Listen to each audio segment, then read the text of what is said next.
Hello student, कैसे हैं आप लोग। चलिए, मैं उम्मीद करता हूं कि आप सभी अच्छे हैं। तो मैं फिर से अपने YouTube channel smart study classes में आप सभी का स्वागत करता हूं। चलिए, मैं फिर से वीडियो लाया हूं, जो कि हम लोग इस वीडियो में वॉइस बनाना सीखेंगे। और इससे पिछले वीडियो में मैंने प्रेजेंट इंडेफिनिट टेंस का वॉइस बनाने के लिए सिखाया है, और आज के वीडियो में हम लोग प्रेजेंट कंटिन्यूअस टेंस का अफर्मेटिव सेंटेंस का वॉइस बनाएंगे। ठीक है, तो चलिए हम लोग अफर्मेटिव सेंटेंस यानी सविकारात्मक वाक्य। तो सबसे पहले हम लोग क्या करेंगे, प्रेजेंट कंटिन्यूअस टेंस के सविकारात्मक वाक्य के एक्टिव वॉइस का बनावट लिखेंगे, स्ट्रक्चर लिखेंगे।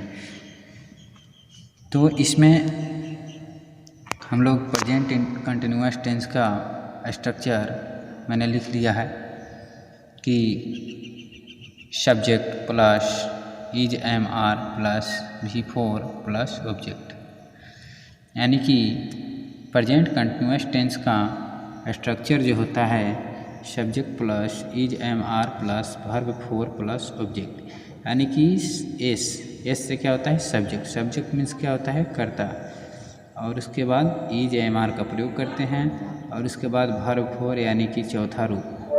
ठीक है, तो चौथा रूप का यूज करते हैं, उसके बाद ऑब्जेक्ट। तो इसका अगर पैसिव बनाना होगा तो क्या करेंगे, मैंने बता दिया है पिछले वीडियो में कि ऑब्जेक्ट को पहले लिखते हैं, तो ऑब्जेक्ट को पहले लिख दिए। उसके बाद इज एम आर, देखिए कंटिन्यूअस में क्या होता है कि इज प्रेजेंट का कंटिन्यूअस होगा तो इज एम आर होता है, पास्ट का कंटिन्यूअस होता है तो वाज वेयर, और फ्यूचर का कंटिन्यूअस होता है तो शैल वेयर।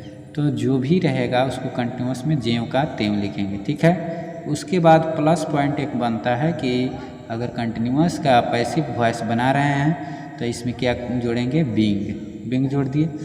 और मैंने पिछले वीडियो में बताया है कि अगर वर्ब किसी भी अवस्था में हो वो तीसरा अवस्था में आ जाता है, यानी कि पैसिव वॉइस बनाते समय वर्ब को तीसरा रूप देते हैं। उसके बाद क्या करेंगे, वर्ब के बाद में हम लोग किसका यूज करते हैं, बाई का यूज करेंगे, और उसके बाद क्या है शुरू वाला एस यानी सब्जेक्ट को अंत में। ठीक है, तो इतना करने के बाद चलिए हम लोग एग्जाम्पल पर चलते हैं। जैसे एग्जाम्पल नंबर 1 है, तो एग्जाम्पल नंबर 1 में हम लोग राम इज प्लेइंग बॉल। ठीक है, तो राम इज प्लेइंग बॉल, इसका पैसिव वॉइस बनाना है। तो सबसे पहले यहाँ पर एक्टिव वॉइस में देखना है कि subject plus is am are plus verb 4 plus object के रूप में रहेगा। तो इसको क्या करते हैं, कोई भी पैसिव वॉइस हम लोग अंत से बनाते हैं, यानी ऑब्जेक्ट से बनाते हैं। तो ऑब्जेक्ट क्या है, देखिए ये हो सब्जेक्ट, ये हेल्पिंग वर्ब है, और ये वर्ब दे दिया, और ये क्या हुआ ऑब्जेक्ट हुआ। यानी कि सबसे पहले हम लोग ऑब्जेक्ट को लिखते हैं। यहाँ पर कह रहा है पैसिव वॉइस जब बनाएंगे तो इसका ऑब्जेक्ट लिखेंगे। ऑब्जेक्ट में क्या है बॉल, तो बॉल लिख लिए। इसके बाद यहाँ पर अगर इज एम आर है तो यहाँ पर भी इज एम आर का यूज करेंगे। तो बॉल के साथ क्या लगेगा, बॉल के साथ इज। ठीक है, इसके बाद इज एम आर के बाद में क्या यूज करना है, बिंग। तो इज के बाद क्या यूज करेंगे, बिंग। ठीक है, ये करने के बाद वर्ब 4 है, ये किस रूप में है, वर्ब 4 के रूप में। तो वर्ब 4 के रूप में रहेगा तो इसके बदले में हम लोग वर्ब 3 का यूज करेंगे। वर्ब 3 यानी कि वर्ब 3, तो प्ले जो है, प्ले का वर्ब 3 क्या होता है, प्लेड होता है। और वर्ब लिखने के बाद किसका प्रयोग करना है, बाई का। तो बाई का प्रयोग कर दिए। और देखिए यहाँ पर शुरू वाले को अंत में लिखेंगे। शुरू में क्या है, नाम है। तो नेम है, तो मैंने बताया है कि नेम का पैसिव बनाते हैं तो नेम का ज्यों का त्यों लिखते हैं, यानी राम को ज्यों का त्यों राम। ठीक है, अब चलते हैं सेकंड नंबर एग्जाम्पल।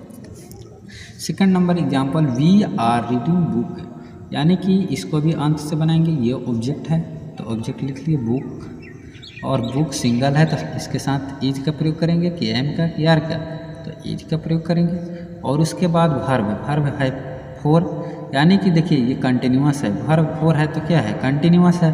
तो कंटिन्यूअस में क्या करना है, एक प्लस पॉइंट बनाना है, बिंग का यूज करना है। उसके बाद इसका V3 लिखेंगे, यानी कि रीड का V3 क्या होता है, रीड ही होता है। और बाई का प्रयोग करके शुरू वाले अंत में, यानी सब्जेक्ट में क्या है, वी। तो वी का जब पैसिव बनाएंगे तो क्या हो जाएगा, अस। ठीक है, अब उसके बाद I am writing a letter, इसको उसी प्रकार बनाएंगे। ए लेटर को शुरू में लेते हैं और इसमें भी एक लेटर है, तो यहाँ पर इज का प्रयोग करेंगे। और ये वर्ब 4 है यानी कि कंटिन्यूअस हो गया, तो बीइंग का यूज करेंगे। और उसके बाद इसका वर्ब 3 लिखेंगे, तो राइटन हो गया। और बाई का प्रयोग करके सब्जेक्ट में आई है, तो आई का क्या मी, ठीक है। अब दोस्तों चलते हैं इसी का नेगेटिव सेंटेंस। नेगेटिव सेंटेंस यानी नकारात्मक वाक्य। इसमें इस सेंटेंस में क्या होता है, मैंने बताया है कि नॉट लगा रहता है, सेंटेंस में नॉट आएगा। जैसे इसका एक्टिव वॉइस का, तो उसी प्रकार subject plus is am are plus verb 4 plus subject affirmative में होता है, लेकिन इसमें क्या करेंगे, एक प्लस पॉइंट नॉट, यानी नेगेटिव कहने का मतलब नॉट। पैसिव वॉइस बनाएंगे जस्ट उसी प्रकार ऑब्जेक्ट, उसके बाद ईजेएमआर, तब बीइंग का यूज करेंगे, लेकिन नॉट रहेगा तो नॉट लगाएंगे, ठीक है। उसके बाद बीइंग, उसके बाद verb 3 plus by plus subject. इसे एग्जाम्पल में देखते हैं। एग्जाम्पल में you are not going to Patna, तो ऑब्जेक्ट है, ऑब्जेक्ट से बनाएंगे। ऑब्जेक्ट में क्या है, पटना। पटना के साथ इज का प्रयोग करेंगे। मैंने क्या बताया, अगर नॉट है तो ये कौन सा सेंटेंस हो गया, नेगेटिव सेंटेंस है। तो नॉट है तो नॉट का नॉट लिखेंगे। और इसके बाद जोड़ना है हम लोग क्या, बीइंग जोड़ेंगे, क्योंकि ये वर्ब 4 है। वर्ब 4 अगर दिखाई दे तो हम लोग बीइंग जरूर यूज करना है। और वर्ब का कौन सा रूप, तीसरा, यानी कि गो का वर्ब 3 गॉन। और वर्ब लिखने के बाद बाई का प्रयोग, शुरू वाले एस, यानी सब्जेक्ट। सब्जेक्ट में क्या है, यू, तो यू का पैसिव यू ही होता है। अब सेकंड नंबर इसका नेगेटिव सेंटेंस का second number example, Ram is not reading English, यानी कि Ram is not reading English.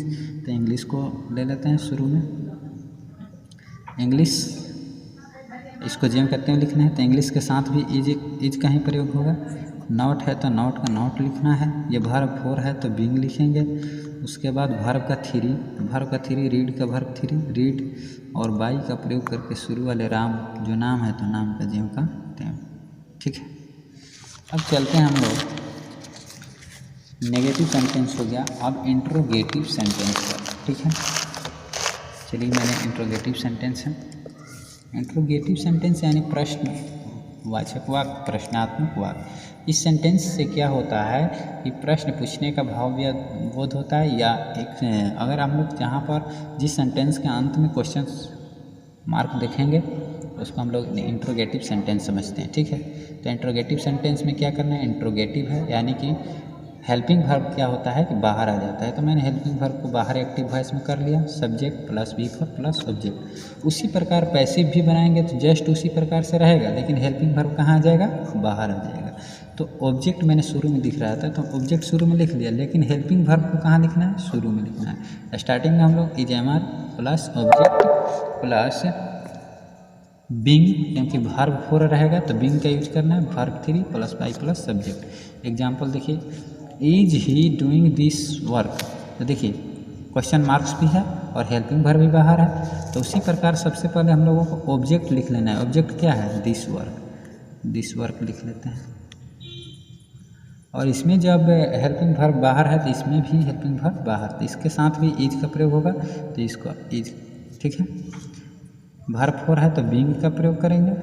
और डू का तीसरा रहा, डन बाय। सब्जेक्ट में क्या है, ही, तो ही का क्या हो जाएगा, ही, ठीक है। उसी प्रकार second number example, am I walking in the garden, यानी कि ऑब्जेक्ट से बनाएंगे।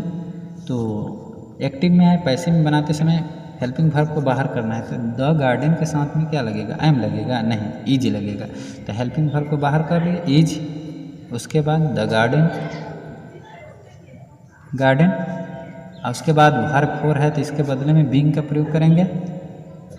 और वॉल्क का वर्ब 3 वॉल्कड, बाई का प्रयोग करके सब्जेक्ट आई का में, ठीक है, बन गया।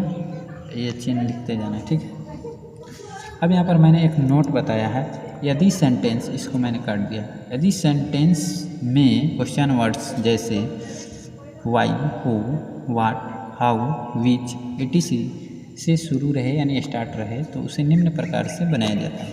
जैसे देखिए, एक्टिव वॉइस में मैंने बोला है, अगर स्टार्टिंग पॉइंट में ये सब दिखे कोई एक ठो आएगा, उसके बाद हेल्पिंग वर्ब आता है, उसके बाद सब्जेक्ट आता है, उसके बाद वर्ब फोर प्लस ऑब्जेक्ट। तो क्या करते हैं किसी भी सेंटेंस में, तो उसको ज्यों का त्यों ही लिख लेते हैं और जस्ट उसी प्रकार हेल्पिंग वर्ब को भी बाहर कर लेते हैं। सब्जेक्ट केवल सब्जेक्ट के बाद क्या जोड़ते हैं, बीइंग जोड़ते हैं और ज्यों का त्यों सब कुछ रहेगा। ठीक है, जैसे example, where is Ram going in the field. देखिए क्वेश्चन वर्ड्स बाहर है, उसके बाद हेल्पिंग वर्ब है, उसके बाद सब्जेक्ट है, तो ऑब्जेक्ट से बनाएंगे।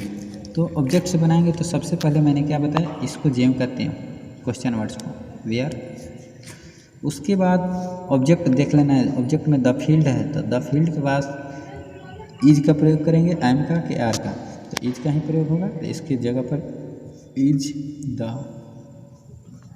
फील्ड। और वर्ब है फोर में, तो वर्ब फोर है तो यहाँ पर क्या करना है, बीइंग का यूज करना है, क्योंकि कंटिन्यूअस में हमेशा बीइंग लगता है। और इसका वर्ब थ्री गॉन, बाई का प्रयोग करके सब्जेक्ट, सब्जेक्ट में भाई क्या है, राम है तो नेम है, तो नेम का जेम का तेम। ठीक है, second number example, what are you saying to Sita, यानी कि इसमें भी व्हाट से शुरू है क्वेश्चन वर्ड से, तो इसको जेम का तेम लिखते हैं। उसके बाद एक नज़र ऑब्जेक्ट देख लेते हैं, सीता, सीता के साथ आर लगेगा नहीं, क्या लगेगा, तो इज।